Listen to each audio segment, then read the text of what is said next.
भारतातली सगळ्यात श्रीमंत कोण? सगळ्यात जास्त कर्ज घेऊन बसलेली मंडळी कोण? तरी पुन्हा हीच नावं येतात. आपण तर काय शिकलोय, कर्ज गरीब माणसं घेतात. आपण हिंदी चित्रपटांमध्ये बघितलंय ना, एखादा सावकार येतो गरीब माणसाकडे, घरातनं बेदखल करतो. कर्ज या गोष्टी बरोबर कसं आपलं वर्तन असावं याबाबत खूप गैरसमज झालेले आहेत. मित्रांनो, कधी विचार केलाय भारतातली सगळ्यात श्रीमंत कोण? ही मंडळी.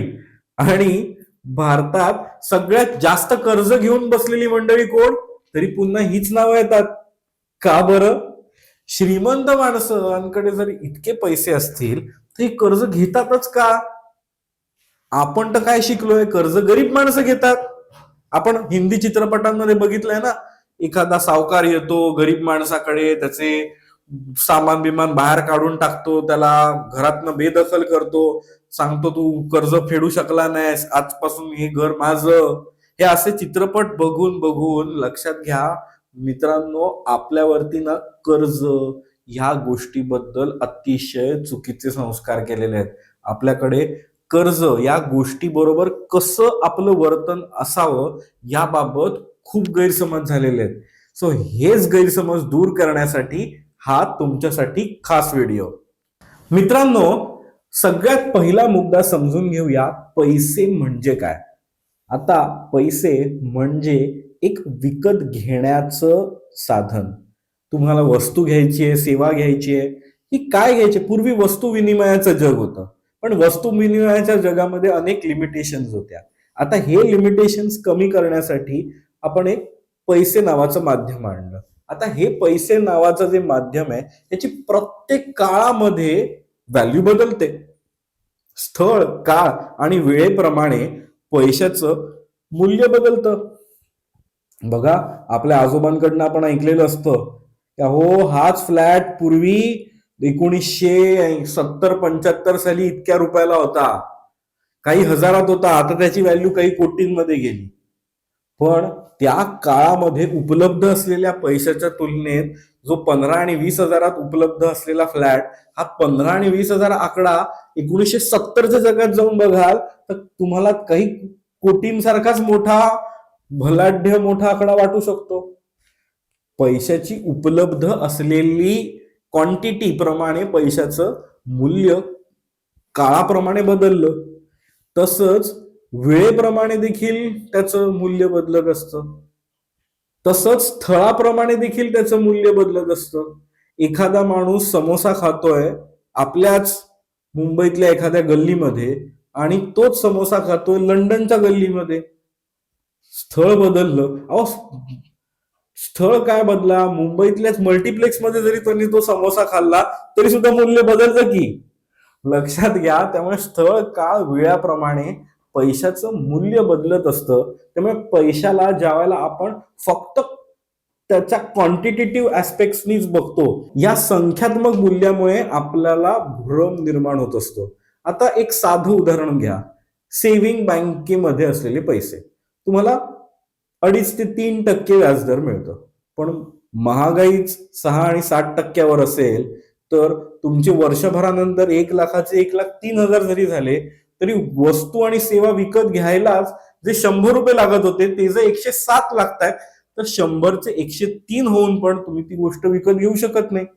म्हणजे काय, तर महागाईच्या तुलनेमध्ये आपल्या पैशाचं मूल्य काय वेगाने बदलतंय याला महत्व आहे. आणि म्हणून इकडे 2 मुद्दे सुरू होतात. एक म्हणजे कर्ज आणि दुसरं म्हणजे गुंतवणुका. लक्षात घ्या, गुंतवणुका माणसं का करत असतात? जेणेकरून माझं फ्युचर, माझ्या भविष्यातल्या पैशाची व्हॅल्यू ही स्थिर राहावी किंवा ती वाढावी, या उद्दिष्टाने गुंतवणुका माणूस करत असतो. आता या गुंतवणुका करण्यासाठी त्याला 2 ऑप्शन्स असतात. एक म्हणजे शेअर बाजार, दुसरा म्हणजे कर्ज. कर्ज हे फिक्स स्वरूपाचं असतं, शेअर बाजार म्हणजे तुम्ही त्यामध्ये भागीदार होता. नुकसान झालं तरी त्या पैशाचं तुमचं नुकसान होईल, वाढ झाली, नफा झाला तर ज्या पटीत ती कंपनी मोठी झाली त्या पटीत तुम्ही त्यामध्ये बसून जाता. आता या गणितामुळे आपल्याला लक्षात येतं की यामध्ये वेगामधला फरक आहे. आता ह्या वेगामधला जो फरक आहे ना, ह्याचाच वापर श्रीमंत मंडळी अधिक श्रीमंत होण्यासाठी करत असतात. कसा? तर त्यांना काय दराने कर्ज मिळतंय ह्यावरनं.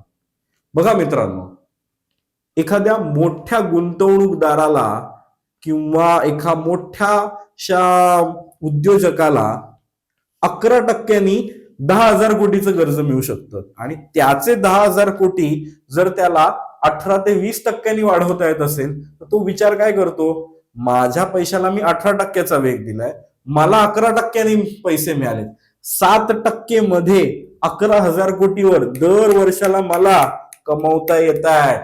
सो म्हणून तो 11% द्यायला तयार होतो.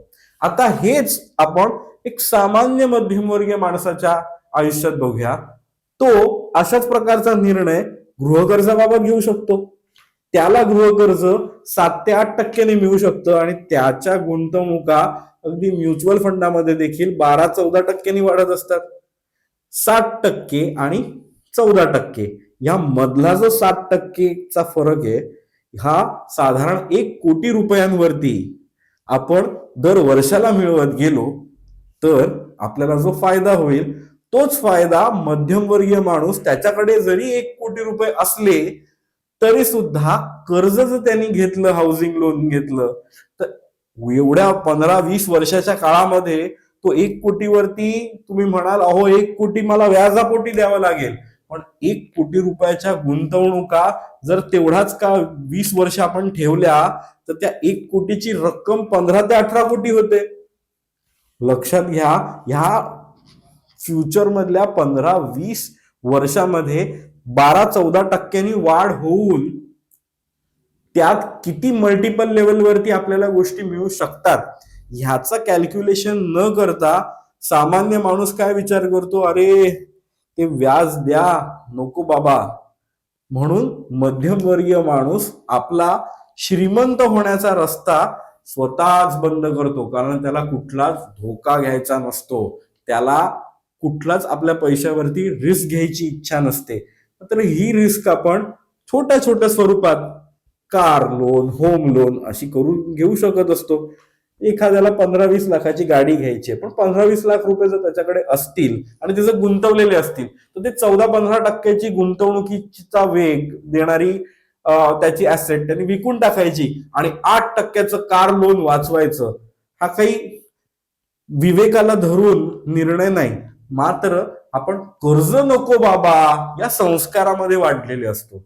आता हा झाला आपल्यावरचा एक संस्कार मध्यमवर्गीय, आणि दुसरा लोअर इन्कम गटामधले लोक ज्यांना कर्ज मिळत असेल ते कर्जच घेत बसतात. किती टक्के व्याजाने कर्ज आहे ह्याचा अजिबात विचार करत नाही आणि कर्जावर कर्ज, कर्जावर कर्ज साचत जातात. सो लोअर इन्कम ग्रुप मधली जी मंडळी आहे ती होत आहेत कर्जबाजारी आणि मध्यमवर्गीय मंडळी कर्जाचा नीट वापर करतच नाहीयेत. ह्या 2 एक्स्ट्रीम कंडिशन्स मध्ये भारत या क्षणाला अडकलेला आहे.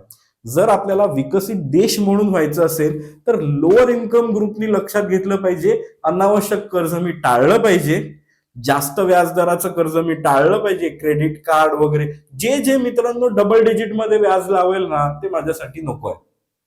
हा जरी एक थंब रूल बाळगला आणि जे जे मला सिंगल डिजिट मध्ये कर्ज मिळत असेल ते माझ्यासाठी मस्त कर्ज आहे, ते मी घेतलं पाहिजे, असा जरी विचार आपण केला तरी ह्यामधनं लोअर इन्कम मधला माणूस मिडल क्लास मध्ये जाईल, मिडल क्लास मधला माणूस हायर मिडल क्लास मध्ये जाईल आणि हायर मिडल क्लास मधला माणूस अहो श्रीमंत होईल. हे घडायला पाहिजे, तेव्हाच आपण खऱ्या अर्थाने विकसित राष्ट्र म्हणून जगासमोर आलेले असू.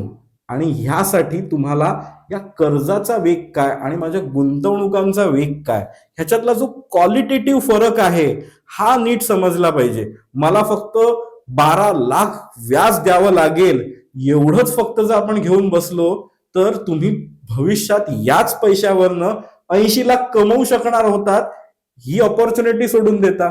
बघा मित्रांनो, जी गोष्ट ऑपॉर्च्युनिटी लॉस्ट होते ना ती आपल्या बॅलन्स शीट मध्ये कधीच लिहून येत नाही, आणि ही बॅलन्स शीट मधली लिहून न आलेली गोष्ट आपल्या आयुष्यात कधी घडलेलीच नसते, आपल्याला माहित नसतं. सो म्हणून जसं तुम्हाला वाटतंय मला काहीतरी व्याज द्यावं लागेल, त्या पलीकडे असलेली संधी ओळखा. त्यासाठी आर्थिक नियोजनकाराच्या सल्ल्याने ह्याचं पूर्ण नीट गणित मांडणं गरजेचं आहे. ते जर मांडून घेतलं तर तुम्हाला श्रीमंत आणि अधिक श्रीमंत होण्यापासून कोणी रोखू शकत नाही. जर माझ्याशी संपर्क साधायचा असेल तर दिलेल्या नंबरवरती कॉल करा. व्हिडिओ आवडला असेल तर लाईक करा, शेअर करा आणि चॅनल सबस्क्राईब केला नसेल तर लगेच चॅनल सबस्क्राईब करा, कारण का आता असे अनेक इंटरेस्टिंग व्हिडिओ तुमच्यापर्यंत पोहोचत जातील. धन्यवाद.